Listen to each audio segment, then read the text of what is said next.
وأحسن منك لم تر قط عيني وأجمل منك لم تلد النساء خلقت مبرأ من كل عيب خلقت مبرأ من كل عيب كأنك قد خلقت كما تشاء. كتاب أنزلناه إليك مبارك ليدبروا آياته وليتذكر أولو الألباب. یہ کتاب برکت والی ہے جسے ہم نے آپ کی طرف نازل فرمایا ہے تاکہ دانش مند لوگ اس کی آیتوں میں غور و فکر کریں اور نصیحت حاصل کریں. اللہم صلی علی سیدنا محمد علی آل سیدنا محمد بعدد کل ذرۃ مئۃ الف الف مرۃ. سامعین و ناظرین کرام، السلام علیکم ورحمۃ اللہ وبرکاتہ. سامعین کرام، سورہ زمر آیت نمبر 67 حصہ اول 2196 درس کا نمبر. آج کا موضوع، کیا ہم اپنے رب کو جاننا ہی نہیں چاہتے؟ اس کے ساتھ آج کے سبق کا آغاز کرتے ہیں. سب سے پہلے گزشتہ سبق کا اعادہ ہوگا. اعوذ باللہ من الشیطان الرجیم. پناہ مانگتا ہوں میں اللہ کی شیطان مردود سے. بسم اللہ الرحمن الرحیم. شروع اللہ کے نام سے جو بڑا مہربان نہایت رحم والا ہے. قل افغیر اللہ تأمرونی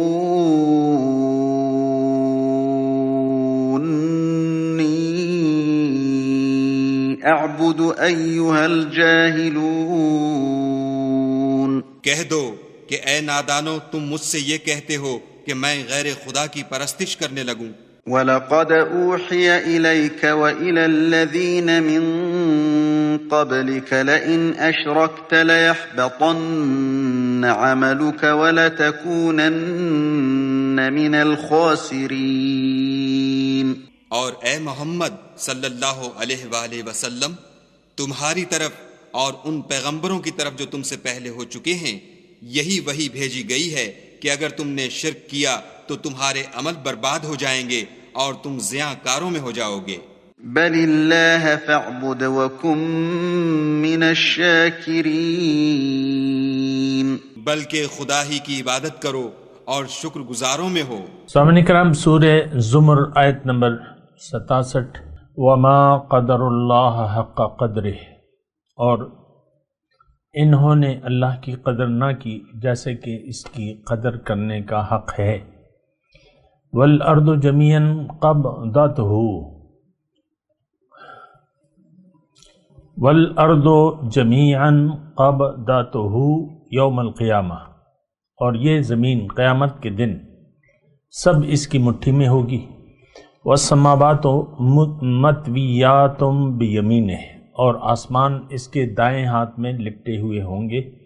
سبحانہ وتعالی عما یشرکون، پاک ہے، برتر ہے اس سے وہ جو شریک ٹھہراتے ہیں. سامعین کرام، بہت اہم آیت ہے، بہت ہی زیادہ اہم آیت ہے، اور یہ براہ راست اس کا ہم سے تعلق ہے، مجھ سے، آپ سے. دیکھیں، دنیا میں آپ جس چیز کی بھی قدر نہیں کریں گے اس کے فائدے سے محروم ہو جائیں گے. یہ ایک بنیادی طور پہ بات نوٹ کر لیں. کوئی بھی چیز ہو، اس کی قدر نہ کریں یا اس کو پہچانے نہیں تو پھر آپ اس کے فائدے سے محروم رہیں گے. یہ ایک بنیادی بات میں آپ کو کہہ دوں. اب حاکم ہے، مثال دنیا کا حاکم ہے، بادشاہ ہے، حاکم ہے، بادشاہ ہے، وہ آپ کو کوئی حکم کرے اور آپ اس کو اہمیت نہ دیں، حکم کو اہمیت نہ دیں، تو پھر بادشاہ کا غصہ آپ کی طرف متوجہ ہوگا. باپ کی بات اگر بیٹا ماننے سے انکار کر دے تو پھر باپ کے غصے کا مستوجب ہوگا بیٹا. اسی طرح باس، آپ کے دفتر میں باس ہے آپ کا جو بھی ہے، آپ اپنے باس کو پہچاننے سے انکار کر دیں، لگا لیں چلیں، باس کو پہچاننے سے انکار کر دیں. کسی بھی فیکٹری میں، کسی ادارے میں اگر آپ اپنے باس کو نہیں پہچانتے، اول تو یہ ہے کہ پہچاننا چاہیے، اور اگر آپ پہچاننے سے انکار کر دیں یا انکار کر دیں، پہچانے نہیں، تو پھر آپ تو کام نہیں کر سکتے اس ادارے میں. ایک مثال میں اور آپ کو دے دیتا ہوں کہ ایک فیکٹری کسی نے لگائی، 3-4 کروڑ روپے خرچ کر دیے، کسی نے ایک فیکٹری لگائی اس کے لیے، یا جتنے بھی خرچ کیے بہت عالی شان پیمانے پہ. اب ظاہر ہے فیکٹری تو کوئی لگاتا ہے تو فائدے کے لیے لگاتا ہے، نقصان کے لیے تو نہیں لگاتا، کارخانہ ہو، فیکٹری ہو، جو بھی ہو. پھر اس کے مالک نے اس کو چلانے کے لیے ایک جی ایم کی ضرورت تھی، جنرل مینیجر کی. جنرل مینیجر کے لیے اس نے بہت بڑی مراعات رکھی، بڑی تنخواہ رکھی، اس کے لیے رہائش، کالونی میں اعلیٰ ترین رہائش، اس کے لیے گاڑی وغیرہ جو بھی ہے. اب وہ اپائنٹمنٹ ہو گئی جنرل مینیجر کی، آ گیا وہ، اور کام شروع کرنا ہے، پروڈکشن کرنی ہے، سامان کی مارکیٹ میں بیچنا ہے یا بھجوانا ہے، جو بھی ہے. تو اب وہ جی ایم صاحب کو تو بس ان مزوں کے پیچھے پڑ گئے، جو کہ مزے کیا ہیں، ایک عالیشان گھر ملا ان کو کالونی میں، اس میں ہر قسم کی سہولیات تھیں، ویل ڈیکوریٹڈ، اور تنخواہ 6 مہینے کی تنخواہ ایڈوانس مل گئی، لاکھوں روپے تنخواہ مہینے کی، پھر 6. اب وہ تو نکل گئے سیر سپاٹے کے لیے، گاڑی بھی لی، 4 بیوی، میاں بیوی اور 2 بچے، وہ نکل گئے شمالی علاقہ جات کی سیر کے لیے. اور بس الللے تللے اور اس میں پڑ گئے. ان کو یہ نہیں دیکھیں، ان کو اپنی ڈیوٹی کی فکر ہی نہیں ہے. پہلا اس کا فرض یہ تھا جی ایم کا کہ وہ فیکٹری میں آ کے رپورٹ کرتا، مالک سے ملتا، باس سے ملتا، اس سے اپنی ڈیوٹی پوچھتا، اس سے جو بھی اپنی کام کرنا تھا اس کے بارے میں آگاہی حاصل کرتا، اور پھر کام کا آغاز کر دیتا، فیکٹری میں کام کا آغاز کر دیتا. تو اس نے ایسا نہیں کیا، اپنی ڈیوٹی نہیں پہچانی، ڈیوٹی جوائن ہی نہیں کی. پھر باس اسے بلاتا رہا، دے مار ٹیلی فون، اس نے سنا ہی نہیں ٹیلی فون باس کا. اول تو باس کو اس نے نظر انداز کر دیا، جو جی ایم تھا اس نے باس کو نظر انداز کر دیا، جس نے اس کو اتنی اچھی تنخواہ دی اور نوکری پہ رکھا اور اتنی فیسلٹیز اور ایڈوانس وغیرہ جو بھی، تو اہمیت ہی نہیں تھا. یہ میں آپ کو مثال دے رہا ہوں سمجھنے کے لیے. ہمارا معاملہ یہی ہے، انسان جنرل مینیجر ہے اس دنیا میں، اللہ کا جی ایم ہے، خلیفہ. اس کو زمین میں آ کے امن سے رہنا ہے، اور زمین میں اللہ کا حکم خود بھی ماننا ہے اور نافذ بھی کرنا ہے. وَأَنْ أَقِيمُ الدِّينَ، اور ساری اللہ تعالیٰ نے وَأَسْبَغَ عَلَيْكُمْ نِعَمَهُ ظَاهِرَةً وَبَاطِنَةً، ساری ظاہری باطنی نعمتیں تمام کر دیں اللہ تعالیٰ نے. لیکن ہمیں دیکھیے، آپ اپنے آپ کو دیکھ لیں، آپ کیا کر رہے ہیں؟ میں اپنے آپ کو دیکھوں، میں کیا کر رہا ہوں؟ ہر شخص اپنے گریبان میں جا کے وہ کر کیا رہے؟ ہم تو دنیا کے پیچھے پڑ گئے، الللے تللے، عیش و عشرت خوب مزے میں گزر رہی ہے.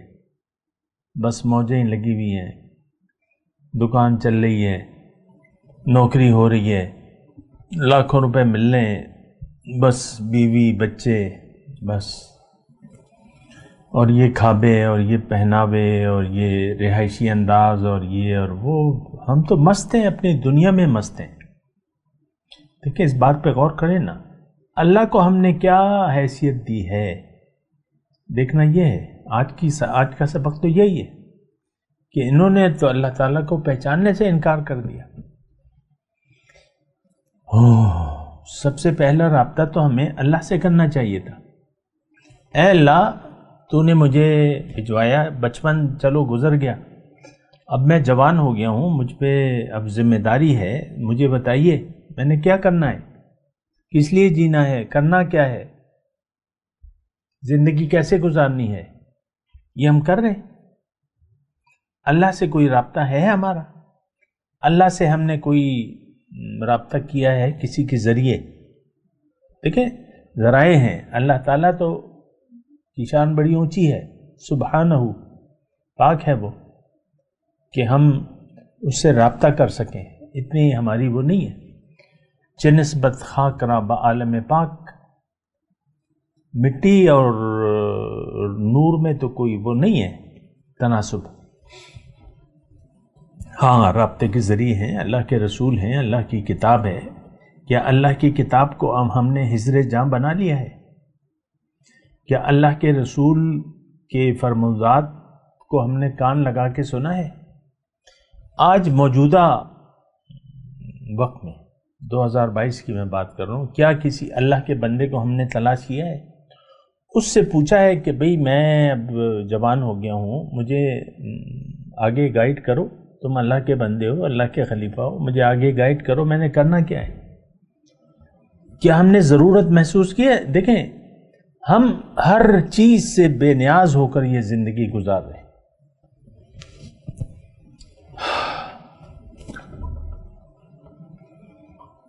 اور مالک تو اللہ ہے، خالق اللہ ہے، مالک اللہ ہے، یہ دنیا کے کیا بادشاہ ہوں گے یا باس ہوں گے؟ باس تو اللہ ہے۔ اور ہم نے اللہ سے رابطہ کرنا ہے ذریعے سے۔ ذریعہ کیا ہے؟ کتاب اور پیغمبر۔ کیا ہم نے کتاب اور پیغمبر کی بات کو سننے کی کوشش کی ہے؟ کیا ہم سنتے ہیں؟ کیا ہم ضرورت محسوس کرتے ہیں؟ نو وے۔ قرآن تو ہم نے صدیاں ہو گئیں ترک کر دیا ہے۔ قرآن کو تو آپ دیکھ لیں، آپ فیس بک پہ جب بھی آتے ہیں یا جو بھی کرتے ہیں، قرآن کا درس آپ کی ترجیح نہیں ہوتا کہ آج میں قرآن کا درس دیکھوں گا، کون سا مقرر ہے، کون مدرس ہے جو درس دے رہا ہے، جو قرآن سمجھانے کی کوشش کر رہے ہیں، میں اس کو سمجھوں گا۔ ہم تو دیکھیں بچوں کو آپ موبائل میں دے دیں، وہ اپنے کھیل کود میں لگے رہتے ہیں، کبھی کارٹون اور کبھی گیم اور کبھی کیا اور کبھی کیا، اس میں مست ہوتے ہیں۔ بعض اوقات یہ بھی ہوتا ہے نا، ہمارے یعنی آج کل کے دور میں تو بچوں کے پہلی ترجیح جو ہے موبائل ہے۔ میرے اپنے نواسے ہیں، کھانا دسترخوان لگتا ہے تو 2-3 سال کا ہمارا نواسا ہے، وہ پہلے ماں سے کہتا ہے موبائل موبائل موبائل، موبائل کے بغیر کھانا نہیں کھاتا۔ موبائل پہ کارٹون لگاؤ اس کو تو اور اس کے سامنے رکھو تو پھر وہ ایک ایک نوالا ماں منہ میں ڈالتی جاتی ہے اور وہ کھانا کھاتا رہتا ہے اور موبائل کو دیکھ کے کبھی ہنستا رہتا ہے، کبھی کیا، مگن ہے۔ یہ اس طرح ہم بے ہوش ہو کر زندگی گزار رہے ہیں۔ اللہ کے وجود کو ہم نے نظر انداز کر دیا ہے۔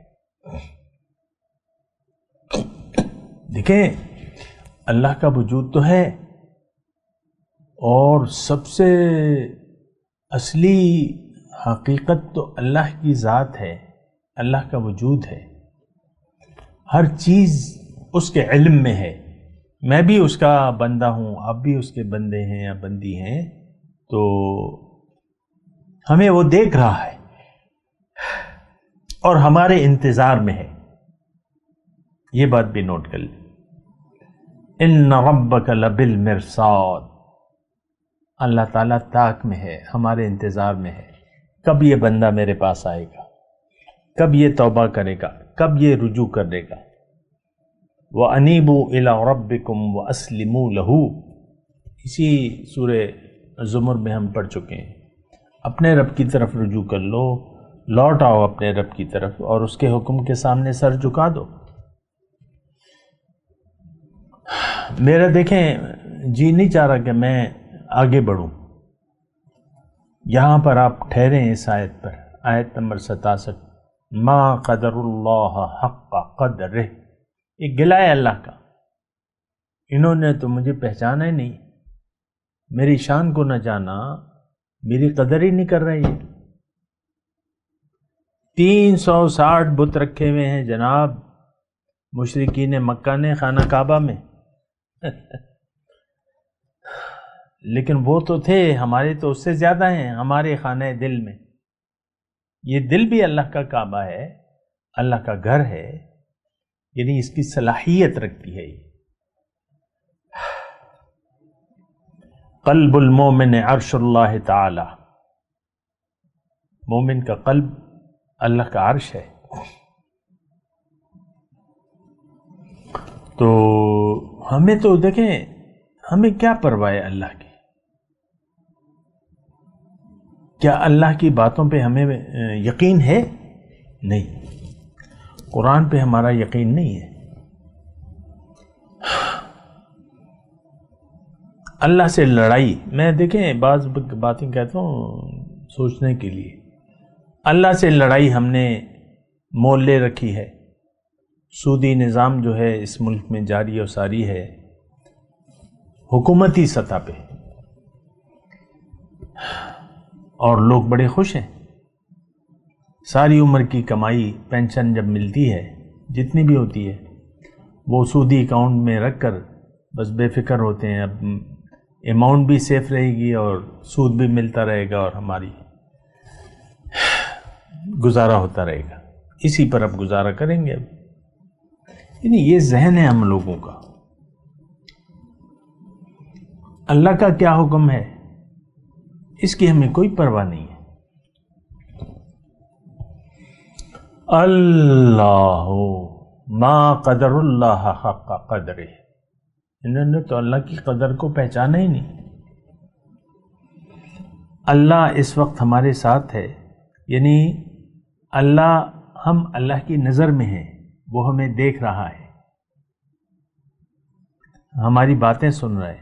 لیکن آپ دیکھیں جب آپ تنہائی میں ہوتے ہیں تو آپ، یہ کوئی گناہ ایسا ہو گناہ کہ آپ اس کے لیے تنہائی، کوئی گوشہ، کوئی خالی جگہ وہ تلاش کرتے ہیں، کوئی دیکھ نہ لے، کنڈی بند کر دیتے ہیں، کمرہ بند کر دیتے ہیں، یا جو بھی ہے، میں اس کی تفصیل میں نہیں جاتا۔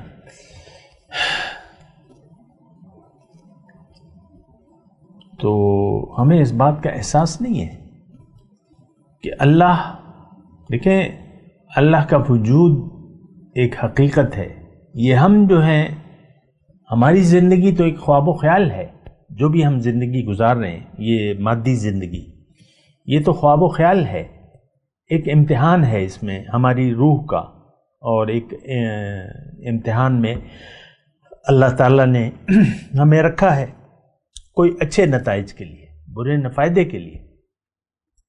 لیکن اللہ کا وجود تو، یعنی اللہ کو تو ہم کسی جگہ محدود بھی نہیں کر سکتے، اور ہم اللہ کی نظر میں ہر وقت، وہ ہمیں دیکھ رہا ہے، ہمارے انتظار میں ہے، کب یہ بندہ میرے پاس آئے گا، کب رجوع کرے گا، کب میرے حکم کے سامنے سر جھکا دے گا۔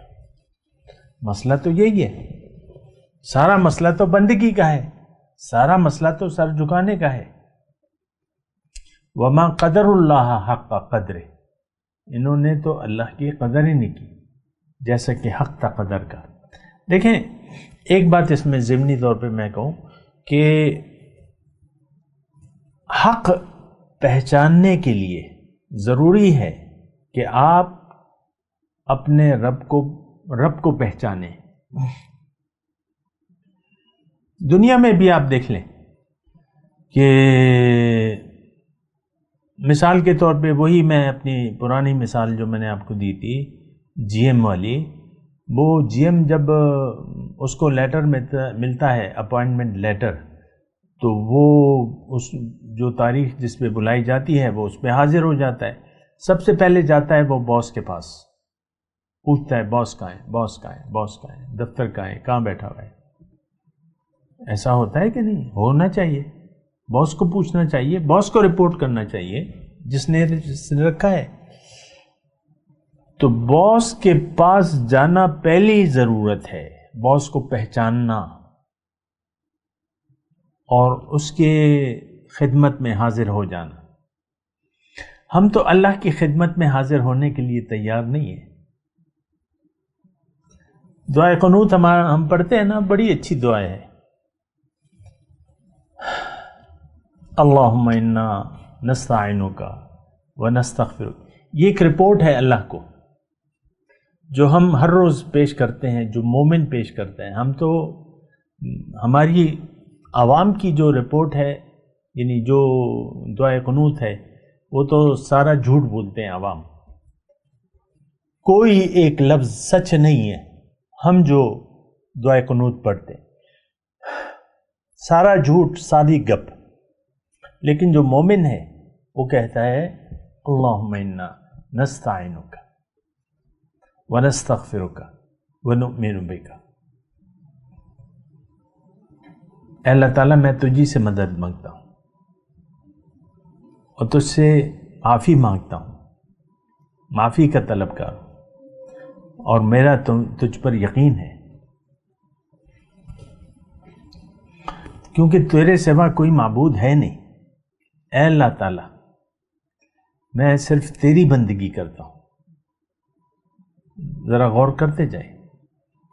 اور تیرے لیے نماز پڑھتا ہوں اور تیرے سامنے سجدہ کرتا ہوں.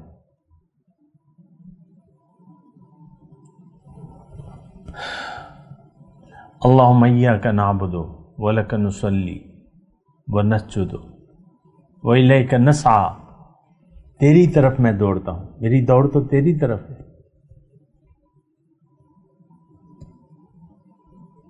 ونحفظ، تیری خدمت میں حاضر ہوتا ہوں.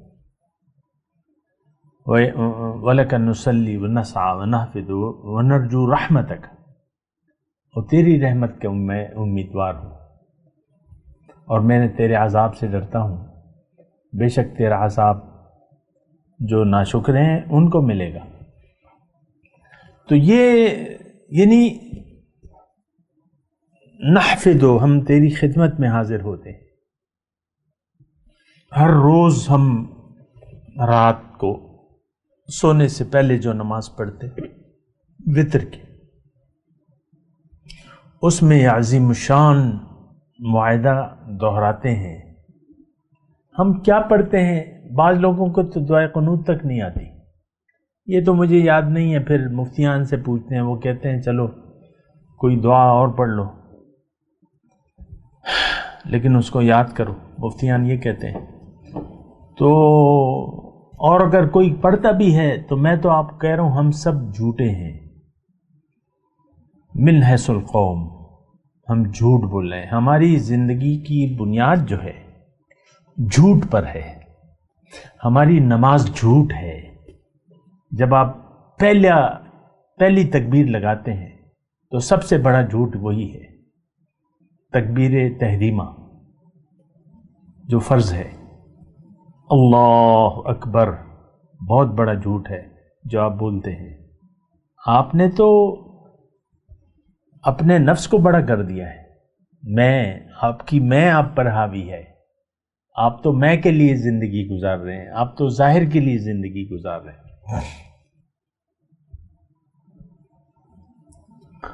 تو ہماری ساری نماز جھوٹی ہے، ہماری زندگی جھوٹ پر مشتمل ہے. ہم جھوٹے لوگ ہیں.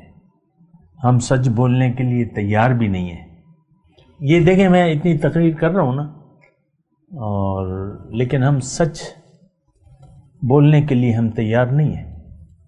یہ بات بھی نوٹ کر لیں. ہماری زندگی ساری جو ہے جھوٹ پر مشتمل ہے. کیوں؟ کہ ہم رب کو پہچاننا نہیں چاہتے. پہچانیں گے نہیں. میں پھر وہی بات کروں، باس کو آپ نہ پہچانے تو آپ کام کیا کریں گے؟ آپ نے تو باس سے رجوع ہی نہیں کیا. دیکھیں عام طور پہ دیکھ لیں، میں مذاق نہیں کر رہا آپ سے، ہم اللہ سے رابطے میں نہیں ہیں. اللہ سے رابطہ تو قرآن کے ذریعے ہوتا ہے، پیغمبر کے ذریعے ہوتا ہے، نیک بندوں کے ذریعے ہوتا ہے. یہ تینوں جو ہستیاں ہیں، اللہ کے بندے، اللہ کا پیغمبر اور قرآن، اس سے ہمارا کوئی تعلق نہیں ہے. اگر ہے تو واجبی سا ہے بس. عشق رسول کا دعویٰ کرتے رہتے ہیں، لیکن ہم تو عاشق دنیا ہیں، ہم تو دنیا کی محبت میں گرفتار ہیں. وما قدر اللہ حق قدر، انہوں نے تو اللہ کی قدر ہی نہیں کی جیسا کہ حق تھا قدر کا. یہ کرنا بھی نہیں چاہتے. دیکھیں ہجرت کیوں، حضور صلی اللہ علیہ وسلم ہجرت پر کیوں مجبور ہوئے؟ کہ ان لوگوں نے حضور صلی اللہ علیہ وسلم کو پہچاننے سے انکار کر دیا. جو ان کی 40 سال ان میں گزار چکے تھے اور ان کی زندگی اعلانیہ شہادت دے رہی تھی. دیکھیں ہجرت کی رات جب حضور ہجرت فرما رہے تھے مدینے، تو اس وقت بھی مشرکین کی امانتیں پڑی ہوئی تھیں ان کے پاس. امین اور صادق اور امین، وہ ٹائٹل اس وقت بھی ان کے پاس تھا. لیکن ان لوگوں نے، مشرکین مکہ نے، ہماری طرح حضور کو پہچاننے سے انکار کر دیا. آج ہم بھی رسول صلی اللہ علیہ وسلم کو جانتے نہیں ہیں، نہ اللہ کو جاننا چاہتے ہیں نہ جانتے ہیں، نہ رسول کو جاننا چاہتے ہیں نہ جانتے ہیں صلی اللہ علیہ وسلم. ہم تو ان کے جھوٹے امتی ہیں. جھوٹ بول لیں کہ میں مسلمان ہوں، جھوٹا دعویٰ ہے. زبان سے کہہ بھی دیا لا الہ تو کیا حاصل، دل و نگاہ جو مسلمان نہیں تو کچھ بھی نہیں. ہمارے سارے دعوے جھوٹے ہیں، ہماری زندگی جھوٹ پر مشتمل ہے، ہم جھوٹے لوگ ہیں. میں یہ کہہ رہا ہوں کہ آپ سچ بولنا شروع کر دیں، آپ ہوش میں آئیں. یہ حالات کے بہاؤ میں آ کر ہم جھوٹ پر مجبور ہو گئے ہیں، یعنی حالات نے ہمیں جھوٹا بنا دیا ہے. تو ٹھیک ہے، کوئی بات نہیں. ابھی آپ کو سچ معلوم، سچ کیا ہے؟ اللہ اکبر. سچ کیا ہے؟ لا الہ الا اللہ. آپ اس کے قائل ہو جائیں، اس کے معنی کو جانیں. بڑا تو ہے اللہ تعالیٰ، بڑائی اللہ کے لیے ہے ساری، لیکن آپ تسلیم تو کریں. اپنے آپ کو بڑا کہنا چھوڑ دیں، اللہ کو بڑا کریں. یا ایھا المدثر قم فانذر وربک فکبر. اے چادر اوڑھنے والے اٹھو، فقط رب کو بڑا کرو. اللہ اکبر ہمارے دین کی طرح امتیاز ہے. تکبیر، ویسے ہم نعرے ویسے ہی لگاتے ہیں، تکبیر تکبیر تکبیر، طوطوں کی طرح. میں تلاوت کرتا ہوں، میرے ساتھ دہرائیے. اعوذ باللہ من الشیطان الرجیم، بسم اللہ الرحمن الرحیم. وما قدر اللہ حق قدرہ والارض جميعا قبضته يوم القيامة والسماوات مطويات بيمينه سبحانه وتعالى عما يشركون. اب ان آیت کی تلاوت اور ترجمہ. اعوذ باللہ من الشیطان الرجیم. پناہ مانگتا ہوں میں اللہ کی شیطان مردود سے. بسم اللہ الرحمن الرحیم. شروع اللہ کے نام سے جو بڑا مہربان نہایت رحم والا ہے. وما قدر اللہ حق قدره والارض جميعا قبضته يوم القيامة والسماوات مطويات بيمينه سبحانه وتعالى عما يشركون۔ اور انہوں نے خدا کی قدر شناسی جیسی کرنی چاہیے تھی، نہیں کی، اور قیامت کے دن تمام زمین اس کی مٹھی میں ہوگی اور آسمان اس کے داہنے ہاتھ میں لپٹے ہوں گے، اور وہ ان لوگوں کے شرک سے پاک اور عالی شان ہے۔ اس کے ساتھ ہی آج کے درس کا وقت اختتام کو پہنچا۔ اگلے درس میں انشاءاللہ ملاقات ہوگی۔ وآخر دعوانا ان الحمد للہ رب العالمین۔